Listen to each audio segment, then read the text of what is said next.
அடமானத்தில் இருக்கும் தங்க நகையை மீட்டு மார்க்கெட் விலையில் உடனடியாக விற்க சிறந்த வழி பிரைம் கோல்ட் ஹப். தொடர்புக்கு 9840551787.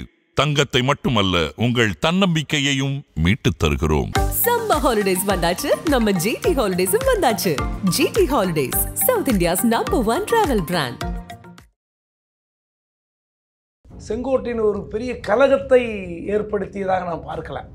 அவர் வந்து டேட்டே சொல்றார், 5ஆம் தேதி பேச போகிறேன்னு. ஆமாம், அப்போ 5ஆம் தேதி பேச போகிறேன் என்றால் நேராக சேலத்துலேருந்து செங்கோட்டை அண்ணன் வீட்டுக்கு போய் அண்ணே வாங்க வந்துட்டு இருக்கிற டீ சாப்பிடலாம், என்ன பேச போகிறீங்க பேசுங்க நம்மளுக்கு கேட்க முடியாதா? ஏன் எடப்பாடி கேட்க மறுக்கிறார்? ஸோ அரசியலில் எங்கேயோ ஒரு இடத்துல சமரசம் செய்து கொள்ள வேண்டும். அதைத்தான் செங்கோட்டையின் வற்புறுத்தி இருக்கிறார், வலியுறுத்தி இருக்கிறார். இதை வந்து திரும்ப சட்டிலாக டீல் பண்ணாருன்னா எடப்பாடிக்கு நல்லது. என்னுடைய வெளிப்படையான கேள்வி, ஒரு தலைவராக வந்த பிறகு உங்களுக்கு தன்னம்பிக்கை இருக்கிறதா இல்லையா? ஓபிஎஸ்ஏ உள்ளே வந்தால் என்ன செய்வார், என்ன பண்ணிட முடியும்? இல்லை சார், ஓபிஎஸ்ஓ சசிகலாவோ டிடிவியோ உள்ளே வந்தால் உள்ளுக்குள்ளே இருக்கிற அமைச்சர்கள் எல்லாருமே அவங்க பின்னாடி கேங்கப் ஆகி எடப்பாடிக்கு எதிராக திரும்புவாங்க. நாம இவங்களுக்குலாம் என்ன பண்ணமோ அதே நமக்கும் நடக்க வாய்ப்பு இருக்கு, நம்ம கட்சியை விட்டு வெளியே தள்ளிடுவாங்கிற ஒரு இன்செக்யூரிட்டி இருக்கும்ல சார் அவருக்கு. அந்த தன்னம்பிக்கை இல்லை என்றால் நீங்கள் தலைவராக இருப்பது தகுதி இழந்து விடுகிறீர்கள். நீங்கள் உள்ளே உட்காந்து எதிரியை பக்கத்தில் உட்கார வைக்கணுங்க, அதுதாங்க திறமை. ஓபிஎஸ் உள்ள சேர்த்தாலே பாதி பிரச்சனை காணாம போயிடுங்க. இல்லை நான் ஓபிஎஸ் சேர்க்க மாட்டேன், டிடிவி இந்த அணியில் இருக்கக்கூடாது என்றெல்லாம் ஈகோவாக எடப்பாடி நினைத்தால் ஓபிஎஸ் டிடிவி தப்பித்தவறி விஜய் அணிக்கு போயிட்டாங்கன்னு வச்சுங்க. தென் மாவட்டத்தில் 40-50 தொகுதியில் விஜய் அணி தான் 2வது இடம் வரும், தென் மாவட்டத்தில் மட்டும். ஓகே, மறுபடியும் அதே உடும்புப்பிடியோட இவங்களை நான் சேர்த்துக்க மாட்டேன்னு அதே உறுதியோட இப்போ வரைக்கும் நின்னாருன்னா என்ன சார் நடக்க வாய்ப்பு இருக்கு? எதிர்கட்சியோட இருக்க முடியும். அதுதான் செங்கோட்டை சொல்றாரு. ஓகே, பிரிந்து போடல சேர்க்கவில்லை என்றால் வெற்றி நிச்சயம் இல்லை, இந்த கட்சி போயிடும். என்டிஏ வந்து டெல்லியில் ஒரு வியூகம் வைக்கிறாங்க அமித்ஷா தலைமையில். என்ன வியூகம் சார்? முதல்ல வந்து பாஜக இருக்கிற கோஷ்டி பூசலை வந்து நிறுத்தணும். ஒன்று, பாஜக கோஷ்டி பூசலா? ஆமாம், என்ன புதுசாக கேட்குறீங்க? அண்ணாமலை பேச்சை கேட்டுக்கொண்டு தென் மாவட்டத்தில் திராவிட கட்சிகளே இருக்காது, நம்ம எல்லாம் ஜெயிக்க போகிறோம்னு சொன்னதெல்லாம் இந்த கதையெல்லாம் கேட்டுக்கொண்டு அதிமுக பாஜக கூட்டணி இருந்திருந்தால் ஒரு மரியாதை இருந்திருக்கும்ல. அந்த மரியாதையை கெடுத்து கொண்டது வேறு யாரும் இல்லை, அமித்ஷாவும் மோடியும். அவர் வந்து நிர்மலா சீதாராமன் மீது புகார் கொடுப்பது தான் டெல்லி வருவேன், நீங்கள் கூட்டுகிற வீக கூட்டத்துக்கு வரமாட்டேன்னு உட்காந்துருங்க. ஒரே 2 நாள்ல வந்து ஒரு 12 கல்யாணம் அட்டன் பண்ணியிருக்காரு, டெல்லிக்கு போகாம கல்யாணத்துக்கு அட்டன் பண்ணியிருக்காரு. 12 கல்யாணம் முக்கியமா, கூட்டணி வியூகம் முக்கியமா? யாராவது அமித்ஷா கூப்பிட்டு கல்யாணத்துக்கு போவாங்களா, அமித்ஷா கொடுத்து போவாங்களா? எவ்வளோ பெரிய கோஷ்டி பூசல் இருக்குன்னு தெரியுதா இல்லையா உங்களுக்கு?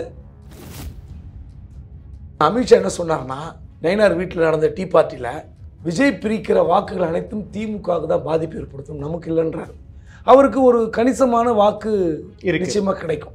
அது 8 to 10 இருக்குன்றது என்னோட கணிப்பு. சில இடத்துல சில தொகுதிகளில் 12-13 கிடைக்கலாம். ஆனால் அவர் தலைமையில் ஒரு டிடிவி ஓபிஎஸ்லாம் சேர்றாருன்னா கடுமையான பாதிப்பு இருக்கும். வெளிப்படையாக நம்ம வந்து அதிமுக பாதிப்பு நம்புகிறோம். ஆதனையர்களுக்கு அன்பு வணக்கம். இன்று நம்மோடு மூத்த பத்திரிகையாளர் திருமிகு குபேந்திரன் அவர்கள் வந்துள்ளார். வணக்கம் சார். வணக்கம். ரொம்ப நாளைக்கு பிறகு சந்திக்கிறோம். மிகப்பெரிய ஒரு பொலிட்டிக்கல் பிரேக்கிங் வந்திருக்கு. செங்கோட்டையன் அவர்கள் மனம் திறந்து பேசியிருக்காரு சார். 2 நாளைக்கு முன்னாடியே சொன்னார், வருகிற 5ஆம் தேதி மனம் திறந்து பேசுவேன்னு சொல்லியிருக்காரு. குறிப்பாக மறப்போம் மன்னிப்போம் என்கின்ற ரீதியில் செயல்பட்டு பிரிந்து சென்றவர்களை நாம் கட்சிக்குள்ளார சேர்க்கணும், அப்படி சேர்த்தாதான் 2026 வெற்றி நிச்சயம். பிரிந்து போனவர்களை சேர்ப்பதை பற்றி முடிவெடுக்க ஒரு 10 நாளுக்குள்ளே முடிவெடுக்கணும்னு எடப்பாடிக்கு வந்து ஒரு டைம் லைனை வந்து ஃபிக்ஸ் பண்ணியிருக்காரு. செங்கோட்டையன் இப்படி பேசியிருக்காரு. ஏற்கனவே இதை பற்றியெல்லாம் அவர் வந்து 6 அமைச்சர்களோடு எடப்பாடி வீட்டுக்கு போய் இதை பற்றி பேசியிருக்காங்க. அப்போதெல்லாம் பிடி கொடுக்காத எடப்பாடி இன்னைக்கு செய்தியாளர்கள் சந்திப்பு மூலமாக ஒரு வெட்ட வெளிச்சமாக ஆக்கியிருக்காரு. 6 பேரை சந்தித்தது பொய்ன்னு சொன்ன எடப்பாடி 6 பேர் நாங்கள் இதை பற்றி பேசவே இல்லை, என்னை சந்திக்கவே இல்லைன்னு எடப்பாடி வந்து சொல்லியிருக்காரு. அதையெல்லாம் இல்லை, நாங்கள் 6 பேர் போய் பார்த்தோம், அதையெல்லாம் வந்து உண்மையை வந்து பட்டவர்த்தனமாக வெளியில் உடைச்சிருக்காரு செங்கோட்டையன் அவர்கள். செங்கோட்டையனுடைய எடப்பாடிக்கு மிகப்பெரிய நெருக்கடியா? எல்லோரும் கட்சியில் பேசி கொண்டிருக்கிற விஷயத்தை தான் செங்கோட்டையன் வெளிப்படுத்தியிருக்கிறார். ஒரு முறை மறைமுகமாக சென்று சந்தித்து பேசியிருக்கிறார், இப்போது வெட்ட வெளிச்சமாக பேசியிருக்கிறார். இது ஒன்றும் புதுசு இல்லை. அதாவது ஒன்றிணைந்தால் கட்சிக்கு நல்லது, வெற்றி பெற முடியும், திமுகவை எதிர்ப்பதற்கு ஒரு வாய்ப்பு, இப்படியெல்லாம் எல்லோரும் பேசிக்கிட்ட விஷயம்தான். இது ஒன்றும் செங்கோட்டையின் ஒரு பெரிய கலகத்தை ஏற்படுத்தியதாக நான் பார்க்கல. ஆனால் செங்கோட்டையனை வெளிப்படையாக பேச வைத்த ஒரு சிக்கல் எடப்பாடிக்கு தான் இருக்குது. ஏன்னா இந்த மாதிரி விஷயங்கள் வரும்போதே அதை வந்து தவிர்க்கணும் அல்லது அழைத்து பேசணும். இந்த விஷயம் வந்து எடப்பாடிக்கு தெரியாத விஷயமெல்லாம் இல்லை. ஆனால் ஏன் எடப்பாடி இதை தவிர்க்கிறாருன்னு எனக்கு புரியல. ஒரு பிரச்சனை வருகிறது என்பது அவர் வந்து டேட்டே சொல்கிறார், 5ஆம் தேதி பேச போகிறேன்னு. ஆமாம். அப்போது இந்த விஷயத்த அன்றைக்கி 3 நாள் முன்னாடியே பேசியிருக்கலாமே, எதுக்கு 5ஆம் தேதின்றார்? அப்போ 5ஆம் தேதி பேச போகிறேன் என்றால் நேராக சேலத்துலேருந்து கோபிச்செட்டிப்பாளையத்துக்கு வண்டி கொடுப்பா, செங்கோட்டை அண்ணன் வீட்டுக்கு போய் அண்ணே வாங்க உங்கள் வீட்டுக்கு தான் வந்துட்டுருக்குறேன், டீ சாப்பிட்லாம், என்ன பேச போகிறீங்க பேசுங்க அப்படின்னு கேட்க முடியாதா? நிச்சயமாக கேட்க முடியும். ஏன் எடப்பாடி கேட்க மறுக்கிறார் புரியல எனக்கு. அதாவது அனைத்து அரசியலையும் நன்றாக அறிந்தவர் எடப்பாடி. நிச்சயமா. அதுவும் இவங்களெல்லாம் விட ஒரு 4.5 வருஷம் ஆட்சியை சிறப்பாக பண்ணியிருக்காரு. சிஎம்மா இருந்தவர். அந்த சிஎம்மா இருந்தால் என்ன நெருக்கடி வரும், ஆமாம், எத்தனை புள்ளி விவரங்கள் உளவுத்துறை மூலமாக உங்களுக்கு வரும், ஆமாம், நீதித்துறை மூலமாக எத்தனை பேர் உங்களை அணுகியிருப்பார்கள், டெல்லியில் இருக்கிற அரசியல் லாபிஸ்டுகள் எத்தனை பேர் அணுகியிருப்பார்கள், அதனுடைய எல்லா விஷயத்தையும் அலசி ஆராய்வதற்கு பெரிய ஒரு வாய்ப்பு கிடைத்திருக்கும். அதனால் செங்கோட்டையனை விட ஓபிஎஸ்ஐ விட மற்ற எல்லாரையும் விட அதிகமான ஒரு பார்வை வந்து விசாலமான பார்வை எடப்பாடி கிடைத்திருக்கும். இது ஏன் வந்து எடப்பாடி செய்ய மறுக்கிறார்? இது ஒன்றும் புதுசே கிடையாது. கட்சியிலிருந்து பிரிந்து போனார்கள், சண்டை போட்டாங்க, ஆஃபீஸை அடித்தாங்க, அவதூறு பண்ணாங்க, பேசினாங்க, திமுகவுடன் சேர்ந்து கொண்டு கட்சிக்கு துரோகம் செய்தார்கள், எல்லாம் உண்மை. ஆனால் நீங்கள் வெற்றி பெறுவதற்கான சூத்திரம் என்ன, அதற்கான வாய்ப்பு எப்படி, அது நீங்கள் அது பண்ணித்தாகணும். நீங்கள் யாருமே வந்து அரசியல் வந்து நிரந்தர நண்பரும் இல்லை, நிரந்தர எதிரியும் இல்லை. கலைஞரை வந்து கடுமையாக எதிர்த்தவர் நாஞ்சில் மனோகரன். அவர் எழுதிய கவிதை இன்றைக்கும் பிரசித்தி. அப்படிப்பட்ட நாஞ்சில் மனோகரன் திருப்பி தன் பக்கம் தான் வச்சுக்கிட்டார்.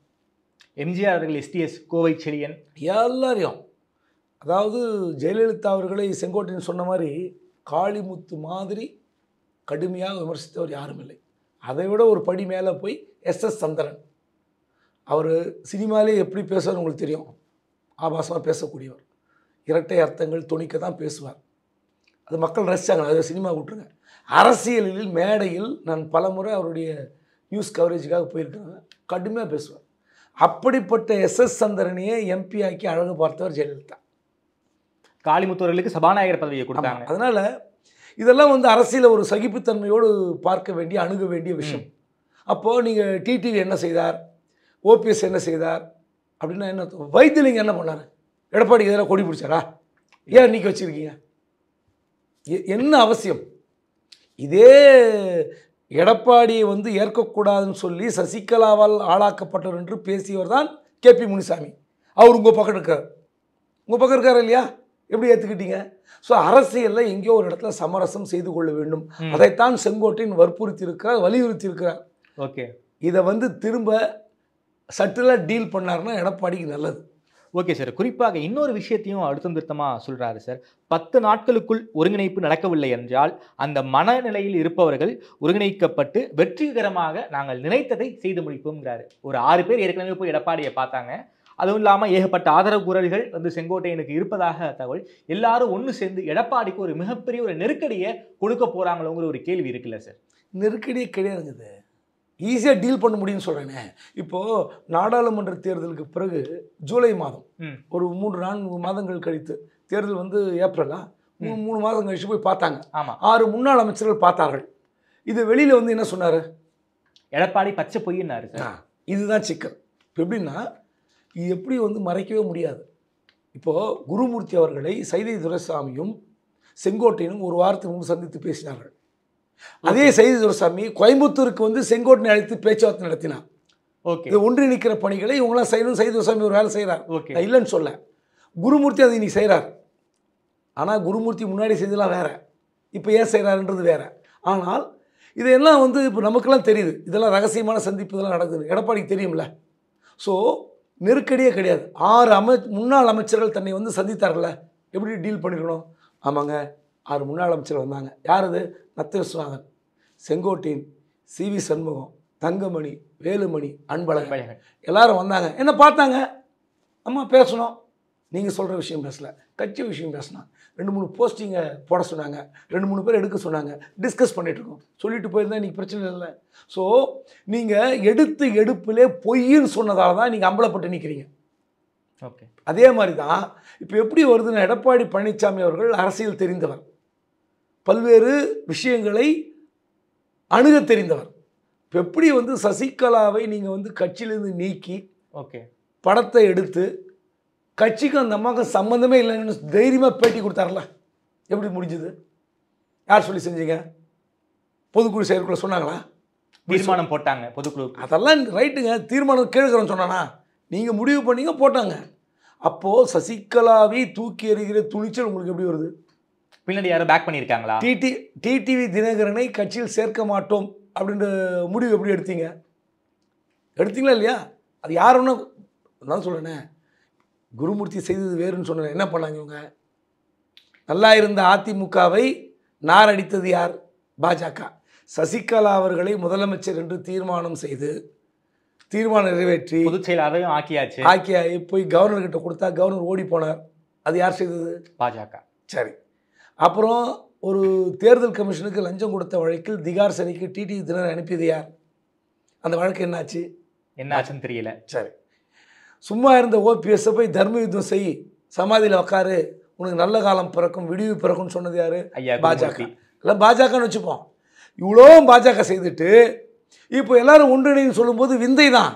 ஆனால் இது விந்தை என்பதை விட அதிமுக என்ற மிகப்பெரிய இயக்கம் நம்மிடம் இருக்கிறது. ஓகே, இவங்கெல்லாம் சொல்லாமலே எடப்பாடிக்கு தெரிஞ்சிருக்கணும். ஏன் எடப்பாடி செய்ய மறுக்கிறார்? இதுதான் பெரிய கேள்விக்குறி. சரி, அப்படின்னா செங்கோட்டையனை இயக்குவது பாஜகவா? பாஜக இயக்குதா இல்லைலாம் விட்டுருங்க.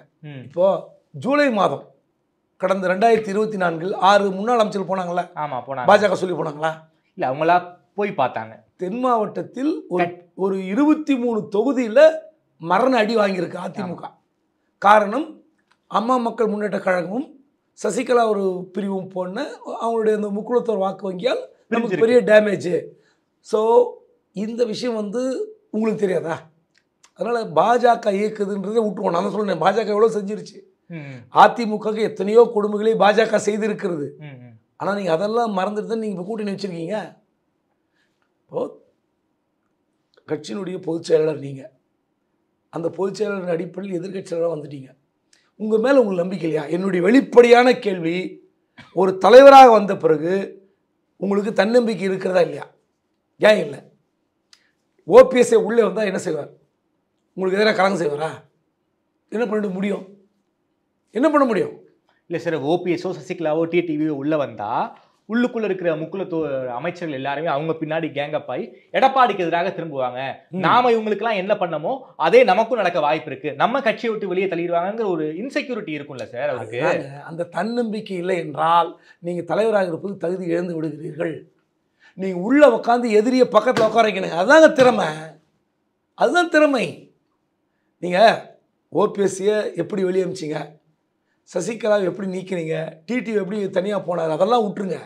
இன்னைக்கு தேதிக்கு ஒட்டு மொத்தமாக அதிமுக தொண்டர்கள் எடப்பாடி பழனிசாமி ஏற்றுக்கிட்டாங்க. சரியா? எங்கேயாவது எடப்பாடிக்கு எதிராக ஏதோ ஒரு மாட்டில் கலகம் பிறகுதா? இல்லை. எங்கேயாவது கொடி பிடிக்கிறாங்களா? இல்லை இல்லை இல்லை. தங்கமணிக்கு கருத்து வேறுபாடு இருக்கிறது, செல்லூர் ராஜுக்கு கருத்து வேறுபாடு இருக்கிறது, ராஜன் செல்லப்பாக்கு கருத்து வேறுபாடு இருக்கிறது, சிவி சண்முகத்துக்கு கருத்து வேறுபாடு இருக்கிறது. இல்லைன்னு சொல்லலை. எல்லாரும் எடப்பாடிக்கு எதிராக முணுமுணுக்கிறார்கள். ஆனால் எங்கே கொடி பிடிக்கிறாங்களா? எடப்பாடி தலைமை ஏற்றுக்கிறாங்க. அப்போ உங்கள் தலைமை ஏற்றுக்கொண்ட பிறகு நீங்கள் என்ன பண்ணணும்?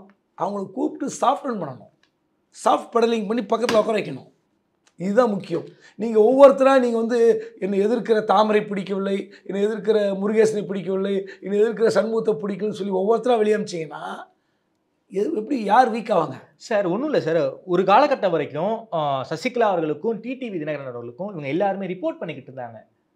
அந்த நிலைமையில இருந்தவங்க ஸோ இவங்க இப்போ வந்து எடப்பாடி தலைமை ஆகிட்டாரு, இவங்க உள்ளார சேர்த்துக்கிட்டாங்க அப்படின்னா அதை அவங்க ஈகோவாக பார்க்க மாட்டாங்களா? ஒரு காலத்தில் எப்படி இருந்தார், இப்போ நான் வந்து அவங்களுக்கு கீழே இருக்கணுமாங்கிற ஈகோ வந்து டிடிவி தினகரனுக்கோ சசிகலாவுக்கோ இருக்காதா? அவங்க என்னன்னாலும் பண்ணுவாங்க இல்லையா? அதிகாரத்தை பார்த்தவங்க இல்லையா? அரசியல் எல்லாம் சகஜங்க. யாருக்கு யார் ரிப்போர்ட் பண்ணுறாங்கன்றது முக்கியம் இல்லை.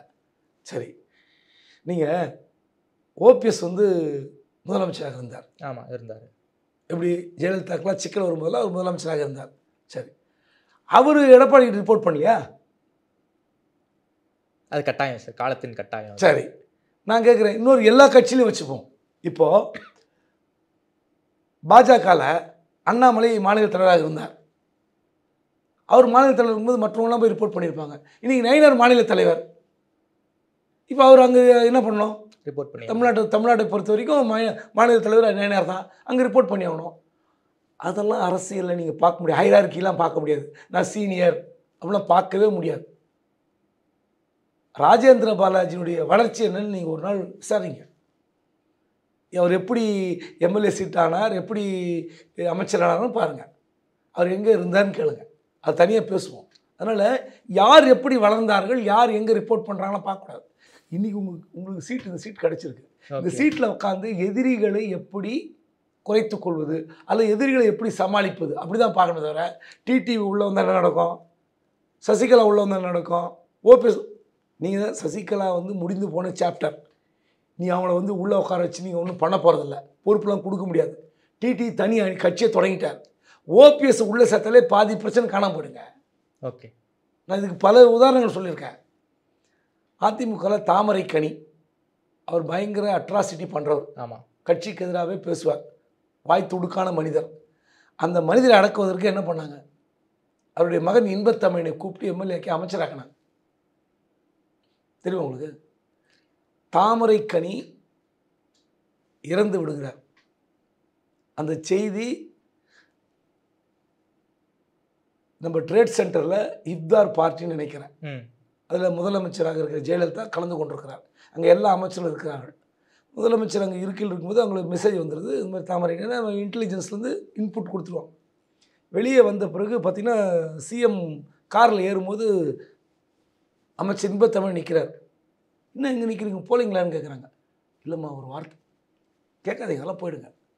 அப்போது அந்த கட்டுப்பாடு எப்படி வருகிறது, அந்த கரிஸ்மா எப்படி வருகிறது, சொல்லிட்டு போனது ஏன் வெயிட் பண்ணணும்? அதுதான் நீங்கள் வளர்த்துக்கணும்.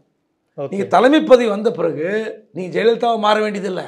ஜெயலலிதா மாதிரி லீடரும் கிடையாது, எம்ஜிஆர் மாதிரி லீடரும் கிடையாது. ஆனால் நீங்கள் அந்த தலைமை பதவிக்கு வந்த பிறகு உங்களை ஏற்றுக்கொள்கிற அந்த சாதுரியமான நடவடிக்கைகள் நீங்கள் செய்ய வேண்டும். இதுதான் விஷயம் சார். ஒருங்கிணைத்தால் தான் அதிமுகங்கிற கட்சியால் வந்து வெற்றி பெற முடியுங்கிற கருத்தை வந்து அதிமுகவில் இருக்கக்கூடியவங்களும் வைக்கிறாங்க, அதிமுகவில் வெளியே இருக்கிறவங்களும் வைக்கிறாங்க. ஸோ ஈகோவின் காரணமாக தான் வந்து எடப்பாடி அவர்கள் இவங்க எல்லாருமே சேர்க்காமல் இருக்காரு.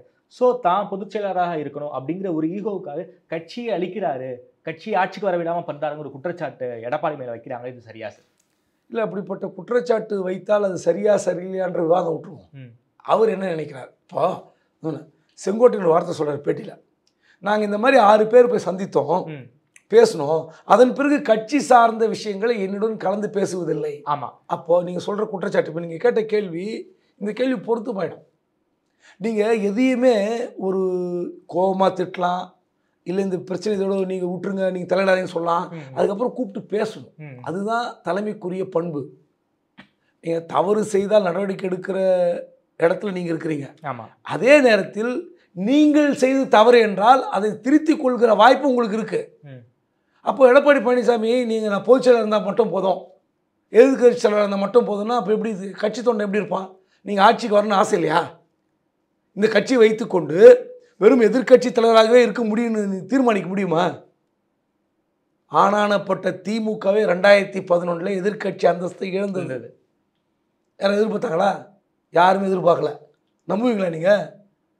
ஜெயலலிதா அவர்கள் 2011 செங்கோட்டையன் சொல்லியிருப்பார் பேட்டியில், அவர் நிச்சயமாக வெற்றி பெறக்கூடிய வாய்ப்பு இருந்தது. ஏன்னா இலங்கை தமிழர் பிரச்சனை, 2G பிரச்சனை, கூட்டணிக்குள் திமுக இருந்த பிரச்சனை எல்லாம் வந்து 2009 27 இடங்கள் எம்பிக்கள் வெற்றி பெற்ற பிறகும் அதிமுக 2ஆம் கட்ட நிர்வாகிகளுக்கு சலசலப்பு இருந்தது, பயம் இருந்தது, சட்டமன்றத்தில் தோற்றுவன்னு. அந்த அம்மா இல்லை நம்ம ஜெயிப்போம்னாங்க, கேட்கல. இவங்க தேமுதிகவை வலிந்து ஜெயலலிதா விரும்பாமல் சேர்த்தார்கள். 2ஆம் கட்டத்தில் தான் சேர்த்து. அதான் செங்கோட்டையன் சொல்லியிருப்பார், வலிமையாக வெற்றி பெற வேண்டும் என்று தேமுதிகவை கொண்டு வந்து சேர்த்தோம்னு. ஆனால் திமுக என்னாச்சு? அதே மாதிரியான நிலைமை அதிமுக வராதா?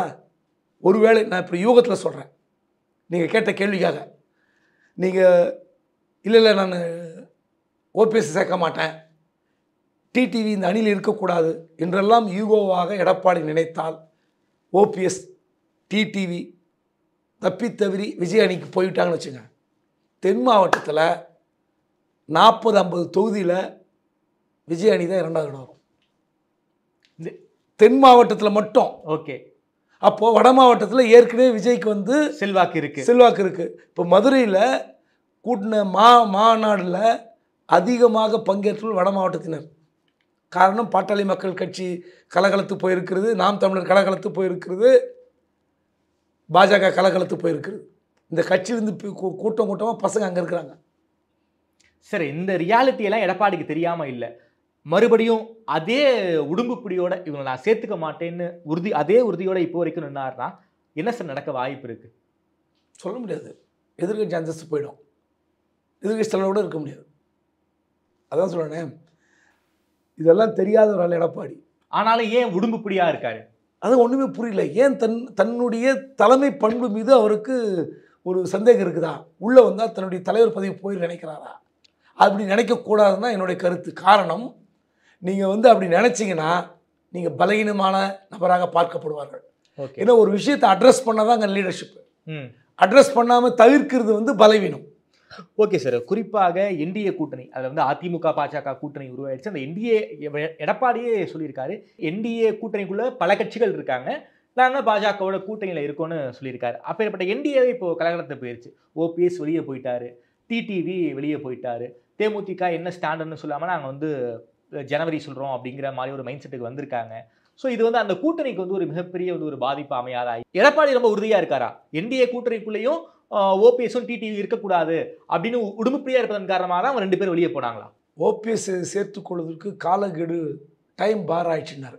அது தப்பு. கட்சியில் நீங்கள் திமுக தரப்பை கடுமையாக பேசுகிறவங்களாம் பலர் உண்டு. இன்னைக்கு திமுக இருக்காங்க, பல கட்சியில் வந்திருக்காங்க. ஆமாம், அவங்களுக்கு முக்கியமான பொறுப்புகளையும் திமுக கொடுத்துருக்காங்க. அதாவது அப்படிலாம் பார்த்தா அவங்களுக்கு பதவி கொடுக்க முடியுமா? நிச்சயம் கொடுக்கக்கூடாது. அப்போ ஏன் அவங்க ஒரு கட்சியை ஏற்றுக்குது? ஏன்னா அவங்க நல்ல ஆர்கனைசர், வெற்றி பெற வைக்கிறாங்க. இல்லை, வெற்றி பெற திமுகவில் வந்தவர்களை வந்து ஒரு கட்சி வந்து தன்னுடைய இயக்கத்தை விட்டுட்டு, கொண்ட கொள்கையை விட்டுட்டு, இல்லை தன்னுடைய சார்ந்த கொள்கையெல்லாம் தலைகீழாக கூட விட்டுட்டு இங்கே வந்து வராங்கன்னா அதை ஏற்றுக்கொண்டு திமுக அங்கீகாரம் கொடுக்குறதுலாம் விட்டுருவோம். அந்த மாதிரி முடிவு எடுப்பதற்கு ஒருத்தன் வரான்னா நீங்கள் சேர்த்துக்கணும். ஓகே, அதுதான் இம்பார்ட்டன்ஸ். இப்போ எடப்பாடி வந்து ஓபிஎஸ் வரக்கூடாது ஏன் நினைக்கிறாரு, டிடிவி இருக்கக்கூடாது ஏன் நினைக்கிறாரெலாம் நீங்கள் அதுதான் செங்கோட்டை சொல்கிறார். ஓகே, பிரிந்து போடலை சேர்க்கவில்லை என்றால் வெற்றி நிச்சயம் இல்லை, இந்த கட்சி போயிடும். ஆனால் பாஜக வந்து ஏன் கூட்டணி வச்சிங்க, அதுக்கு தான் விளக்கம் சொன்னாரா? இன்னைக்கு வரைக்கும் நாடாளுமன்ற தேர்தலுக்கு முன்பு எடுத்த முடிவை ஏன் மாற்றிக்கொண்டேன்னு சொன்னாரா? இதுதான் பெரிய சிக்கல். ஏற்கனவே அவர் சொல்கிறானே, அந்த 6 முன்னாள் அமைச்சர் சொன்ன பொய் விவகாரம், தேமுதிக ராஜ்யசபா சீட்டு விவகாரம், இதெல்லாம் பார்த்தீங்கன்னா அவர் மீதான நம்பகத்தன்மையை குறைத்து விடும். ஓகே, அரசியலில் மாறி மாறி பேசலாம், பொய் பேசலாம், மாற்றிக்கொள்ள தப்பு இல்லை. ஆனால் உங்கள் மீது நம்பகத்தன்மை இல்லை என்று தொடர்ந்து ஆதாரத்தோடு சொல்லிக்கொண்டே இருக்காங்க. தேமுதிக சொன்ன குற்றச்சாட்டு வலிமையான குற்றச்சாட்டு, எங்கள் லெட்டர் கொடுத்துட்டு இல்லைன்னு சொல்லிட்டாங்க. திரும்ப செங்கோட்டையை சொல்ல நாங்கள் 6 பேர் பார்த்தோம், அதுக்கு தான் பார்த்தோங்கிறார். நீங்கள் திரும்ப பொய்ன்னு சொல்கிறீங்க. ஸோ உங்களுடைய நம்பகத்தன்மை தொடர்ந்து இன்றைக்கி இருக்கிற டிஜிட்டல் மீடியாவில் தொடர்ந்து போட்டு கொண்டிருந்தால் அது உங்களுக்கு தான் நெருக்கடி. ஓகே சார், அரசியல் நேரத்தில் தேர்தல் நேரத்தில் இதெல்லாம் மாறக்கூடியது. எடப்பாடி தான் முடிவு இருக்கணும். இந்த விஷயத்தை 10 நாள் இல்லை, ஒரே ஒரு அறிவிப்பு செங்கோட்டை இப்படி சொல்லியிருக்கிறார், செயற்குழு பொதுக்குழு கூட்டி முடிவு எடுக்கணும்னு அறிவித்தாலே அந்த 10 நாள் தாண்டி போனோட பிரச்சனை கிடையாது. ஸோ செங்கோட்டையினுடைய குரலுக்கு மதிப்பளிக்கிறார் என்ற தோற்றம் வந்துவிடும், ஏதோ ஒரு செயல் நடக்கப் போகிறது என்ற ஒரு ஆர்வம் தொண்டர்களுக்கு வந்துவிடும். ஓகே, அப்போ அது மாறக்கூடிய வாய்ப்பு எடப்பாடிக்கு மட்டும் தான் இருக்குது. ஓகே சார், திமுகவை ஆட்சி விட்டு அகற்றணும், திமுக வந்து நமக்கு பல்வேறு நெருக்கடியை தேசிய அளவில் கொடுத்துக்கிட்டு இருக்காங்கிற ஒரே காரணத்துக்காக தான் முன்கூட்டியே வந்து இந்த அதிமுகவோடு பாஜக கூட்டணி வச்சாங்க. இப்போ ஓபிஎஸ் வெளியே போயிட்டாரு, டிடிவி வெளியே போயிட்டாரு, தேமுதிக வெளியே போயிட்டாங்க, கூட்டணி ஜெல்லாகலைங்கிற ஒரு பிரச்சனை இருக்கு. அதிமுகலையும் இப்போ வந்து செங்கோட்டையின் புயலை கிளப்பியிருக்காரு. இது வந்து நம்முடைய வெற்றியை பாதிக்குங்கிற ஒரு விஷயம் வந்து பாஜகவுக்கு தோணலையா? நாம் வந்து இவங்களை எல்லாம் ஆர்கனைஸ் பண்ணணும், பாமக உள்ள கொண்டு வரணும், தேமுதிக உள்ள கொண்டு வரணுங்கிற ஒரு மைண்ட் செட் பாஜகவுக்கு இல்லையா? எதிர்பாராத விதமாக இந்த என்டிஏ அலையன்ஸ் கலகலத்து போயிருக்கு. பாட்டாளி மக்கள் கட்சி அப்பா மகன் சண்டையில் ரொம்ப மோசமாக இருக்குது. தேமுதிக என்ன முடிவு எடுக்க போகுதுன்னு தெரில.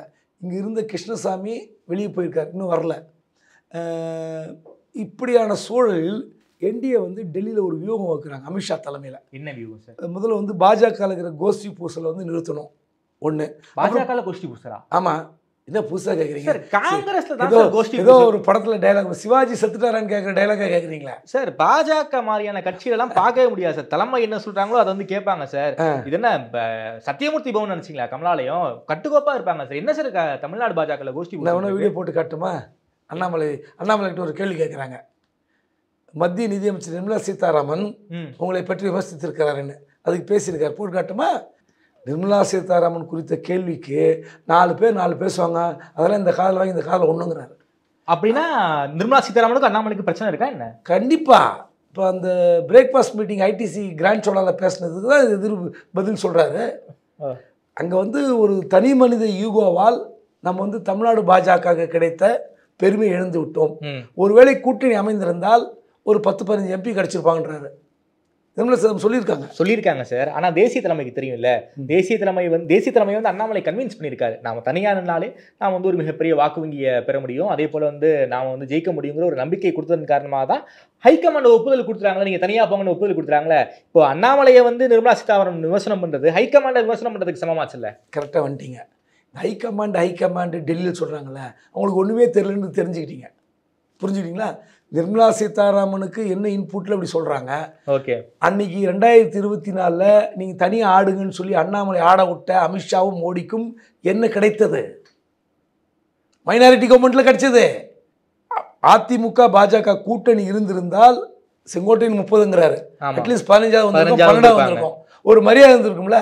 அந்த மரியாதையை கெடுத்து கொண்டது வேறு யாரும் இல்லை, அமித்ஷாவும் மோடியும். அண்ணாமலை பேச்சை கேட்டுக்கொண்டு தென் மாவட்டத்தில் திராவிட கட்சிகளே இருக்காது, நம்ம எல்லாம் ஜெயிக்க போகிறோன்னு சொன்னதெல்லாம் இந்த கதையெல்லாம் கேட்டுக்கொண்டு திரைக்கதை வசனத்தெல்லாம் சினிமா போலீஸ் கொடுக்குற வசனத்தை எல்லாம் எழுதி கொண்டு அங்கே போய் யாரும் ஒப்பிச்சாங்க. அப்போ உங்களுக்கு ஐபி இல்லையா? மத்திய உளவுத்துறை உங்களுக்கு தெரிஞ்சிருக்காதா? சார் அதிமுகவோட போகிறோன்னா நம்ம 0 தெரிய வேண்டாமா? 300 400 நம்பிட்டு இருந்தீங்களே, என்னாச்சு? இதுதான் விஷயம், யதார்த்தம் தான். அண்ணாமலை பேச்சை கேட்டுக்கொண்டு மத்திய பாஜக மண்ணை கவியது. அதுதான் நிர்மலா சீதாராமன் ஒரு வருஷம் கழிச்சு சொல்கிறாங்க. தனி மனிதி அவங்களும் பார்த்துருப்பாங்களே, எல்லாம் கேட்டிருப்பாங்களே, இந்த மாதிரி வந்து தனியாக நடந்தாலும் நமக்கு வந்து 0ன்னு. அதுதான் அதுக்கு தான் பதில் சொல்கிறார். அதனால் பாஜகவில் கோஷ்டி பூசல் இல்லைன்னா சொல்லாதீங்க. ஓகே, அவர் வந்து நிர்மலா சீதாராமன் மீது புகார் கொடுப்பது தான் டெல்லி வருவேன், நீங்கள் கூட்டுகிற வீக கூட்டத்துக்கு வரமாட்டேன்னு உட்காந்துருங்க. சார் கல்யாணத்துக்கு போகணும், ஒரே 2 நாள்ல வந்து ஒரு 12 கல்யாணம் அட்டன் பண்ணியிருக்காரு. சரி, கொடுத்த வாக்குறுதி நிறைவேற்றணும்ல, அதுக்காக தான் சார் டெல்லிக்கு போகாம கல்யாணத்துக்கு அட்டன் பண்ணியிருக்காரு. 12 கல்யாணம் முக்கியமா, கூட்டணி வியூகம் முக்கியமா? என்னங்க இது? யாருங்க எந்த கதையிலங்க சொல்றீங்க? பாஜக அமித்ஷா கூப்பிடுகிறார். அங்க டெல்லியில யாரோ வந்து கூப்பிடல, கோபால் சந்திரசேகர் மனோகர்லாம் கூப்பிடல டெல்லியில. அமித்ஷா யார் தெரியல? இந்தியாவுடைய உள்துறை அமைச்சர் சார், பாஜகவுடைய ஏகபோக தலைவரில் ஒருத்தர், 2வது கீ போஸ்ட்ல இருக்கிறவர். அவர் கூப்பிட்டா நீங்கள் போகாமல் கல்யாணம் காட்சி போவீங்களா? யாரை ஏமாத்துறீங்க? நிர்மலா சீதாராமன் மீது புகார் கொடுக்க போகிறேன்னு சொல்லி டைம் கொடுங்கன்னு கேட்டவர், நான் வியூகத்துக்கு வரமாட்டேங்கிறாரு. உனக்கு அதுக்கெல்லாம் டைம் கிடையாது, வந்தால் வியூக கூட்டத்துக்கு வா, இந்த ஆலோசனை கூட்டத்துக்கு வான்னு சொல்லிட்டாங்க. வரலன்னு இங்கே வந்து அமித்ஷா அவமானப்படுத்துகிறார். கல்யாணம் காட்சி இருக்குன்னு காலையில் எங்கே போனீங்க? சோழிங்கர் கோயிலில் போய் அபிஷேகம் பண்ணுங்கிறீங்க, பூஜை பண்ணிகிட்ருக்கீங்க. ஏங்க யாராவது அமித்ஷா கூப்பிட்டு கல்யாணத்துக்கு போவாங்களா? அமித்ஷா கொடுத்து போவாங்களா? நம்புவீங்களா? அது எவ்வளோ பெரிய கோஷ்டி பூசல் இருக்குன்னு தெரியுதா இல்லையா உங்களுக்கு? உங்களுக்கு சேர்மேன் கூப்பிட்றாரு. ஒருவேளை உங்கள் அக்கா கல்யாணம், அது அண்ணாமலையுடைய அக்கா வீட்டு கல்யாணமா? இந்த 12 கல்யாணத்தில் ஒன்று இல்லை தம்பி கல்யாணமா? சொல்லுங்கள். இல்லை சார், அதில் ஏதாவது முக்கியமான கல்யாணம்னா நீங்கள் எக்ஸ்கியூஸ் சொல்லலாம். யாரோ 12 கல்யாணம், மதுரையில் ஒன்று, கோயம்புத்தூரில் ஒன்று, கரூரில் ஒன்று, இதெல்லாம் ஃபோட்டோ போட்டிருக்காரு. நானும் பார்த்தா 12 கல்யாணம் ஃபோட்டோ போட்டிருக்காரு. இது அமித்ஷா அவமானப்படுத்துகிற செயல், கோஷ்டி பூசல் பாஜகவில் உச்சகட்டமாக இருக்கிறது.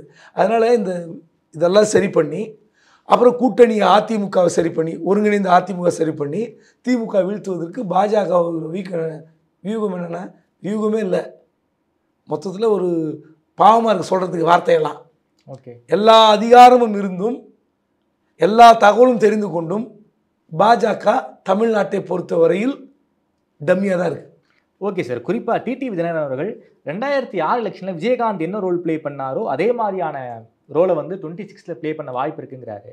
ஸோ விஜய் பின்னாடி அவங்க அணிவகுக்க வாய்ப்பு இருக்கா? அணிவகுத்தா என்ன நடக்க வாய்ப்பு இருக்குது? விஜய்க்கு இப்போ வரைக்கும் ஒரு பெரிய கூட்டணி உருவாகலை. விஜய் தலைமையில் ஒரு கூட்டணி உருவாயிடுச்சு அப்படின்னா யாருக்கு சார் த்ரெட்டு? திமுகவுக்கு த்ரெட்டா, அதிமுகவுக்கு த்ரெட்டா? விஜய் வந்து விக்கிரவாண்டி மாநாடு மிகப்பெரிய பிரம்மாண்டம். ஆமாம். அடுத்து மதுரை. விக்கிரவாண்டியில் வந்த கூட்டத்தை விட மதுரையில் குறைவு தான். ஆமாம். அங்கே 8-10 தாண்டிருச்சு. விக்கிரவாண்டியில் 8 லட்சம் டு 10 லட்சம் இருக்கும். இங்கே அதுக்கும் குறைவு தான். ஏனென்றால் அதனுடைய நிர்வாகிகள் எத்தனை மணி நேரத்தில் வெளியேறினார்கள் அப்படின்ற தகவல் எங்கிட்ட இருக்கு. நான் கேட்பேன், எத்தனை மணிக்கு வந்தீங்க மீட்டிங் முடிச்சுட்டு? அந்த விக்கிரவாண்டி கூட்டத்தில் கலந்துக்கிட்ட நிர்வாகிகள் வெளியேறத்துக்கு மணி 3 மணி 4 மணி ஆச்சு அதிகாலை. ஆனால் இங்கே 10-11க்கே காரில் ஏறி ஃபோன் பண்ணிட்டானே வெளியே வந்துட்டோன்னாங்க. அப்போ அதிலே தெரிஞ்ச டிஃப்ரென்ஸ் அந்த கூட்டம் கலையிறதில். அவருக்கு ஒரு கணிசமான வாக்கு நிச்சயமாக கிடைக்கும். அது 8 to 10 இருக்குன்ற என்னோட கணிப்பு. சில இடத்துல சில தொகுதிகளில் 12-13 கிடைக்கலாம். ஆனால் அவர் தலைமையில் ஒரு டிடிவி ஓபிஎஸ்லாம் சேர்றாருன்னா கடுமையான பாதிப்பு இருக்கும். அது யாருக்கு பாதிப்புன்னு சொல்ல முடியாது. ஓகே, வெளிப்படையாக நம்ம வந்து அதிமுகவுக்கு பாதிப்பு நம்புகிறோம். ஆனால் அமித்ஷா என்ன சொன்னார்னா, நயினார் வீட்டில் நடந்த டீ பார்ட்டியில் விஜய் பிரிக்கிற வாக்குகள் அனைத்தும் திமுகவுக்கு தான் பாதிப்பு ஏற்படுத்தும், நமக்கு இல்லைன்றார். ஆனால் நம்ம எல்லாரும் பத்திரிகையாளர் நினைப்பது வேறு. ஆனால் தேர்தலுக்கு பிறகு தான் இது முழுமையாக நம்ம பேச வேண்டியது. இப்போ நம்ம முன்னாடி வந்து கணிக்க முடியாது விஜய் திமுகவுக்கு பாதிப்பா அதிமுக பாதிப்புன்னு இப்போ தெரியாது. ஓகே, தேர்தலுக்கு பிந்தி தான் நம்ம முடிவெடுக்கணும். சார், முதல்வர் வெளிநாடு போயிருக்காரு. அதுக்குள்ளேயே இவ்வளவு கலைவரங்கள் நடந்திருக்கு. திமுக இது ரொம்ப ஹாப்பியாக என்ஜாய் பண்ணுறாங்க போல இருக்கு இது நடக்கக்கூடிய விஷயம் எல்லாம் பார்த்து. இல்லைங்க, இன்னைக்கு தேதிக்கு திமுக கூட்டணி பலமாக இருக்கிறது. 10த்துக்கு அதிகாரத்தில் இருக்கிறாங்க. ஸோ ரேஷன் கார்டுக்கு 5000 ரூபாய் தரத்துக்கு பிளான் பண்ணியிருக்காங்க. 5000 பொங்கலுக்கு ஏற்கனவே நிதி நிலைமை ரொம்ப மோசமா இருக்கு. நிதி நிலைமை நீங்கள் கவலைப்படுறீங்க? உங்கள் பாக்கெட்டில் இருந்து போகும்போது பணம் அது கடன் வாங்கி கொடுக்க போகிறாங்க திமுக. பொங்கலுக்கு 5000 ரூபாயா? 5000 ரூபாய் திட்டம் வச்சுருக்காங்க. சரி, அது பெரிய ஒரு தாக்கத்தை ஏற்படுத்தும். சரி, ஏற்கனவே மாதந்தோறும் 1000 ரூபாய். ஆமாம், இது 5000 கொடுத்தாங்கன்னா அந்த அந்த தேர்தல் வர வரைக்கும் இது ஒரு பெரிய லம்சமாக இருக்கும். சரி. ஸோ இதெல்லாம் வந்து நலத்திட்ட உதவிகள் இந்த மாதிரி ஒரு பொங்கல்லேருந்து தீபாவளியிலேருந்தே ஒரு பெரிய கணிசமான தொகை கட்சிக்காரங்களுக்கெல்லாம் போகுன்றாங்க. அவங்க ஹாப்பியாக இருக்காங்க. கூட்டணி பலம் ப்ளஸ் அதிகார பலம். சரி, இதெல்லாம் வைத்துக்கொண்டு அவங்களுக்கு வேறு வழி இல்லைல்ல. ஓகே, என்னெல்லாம் செய்தால் நமக்கு வந்து பலன் அளிக்கும்னு சொல்லி உளவுத்துறை கொடுக்கும், பெண் கொடுக்கும், அதை வச்சு அவங்க பண்ண போகிறாங்க. ஹாப்பியாக இருக்காங்க. சார், தமிழ்நாடு அரசியல் தொடர்பான பல்வேறு கருத்துக்களுக்கு ரொம்ப விரிவாக பேசியிருக்கீங்க. நேரம் கொடுத்து பேசியதுக்கு நன்றி.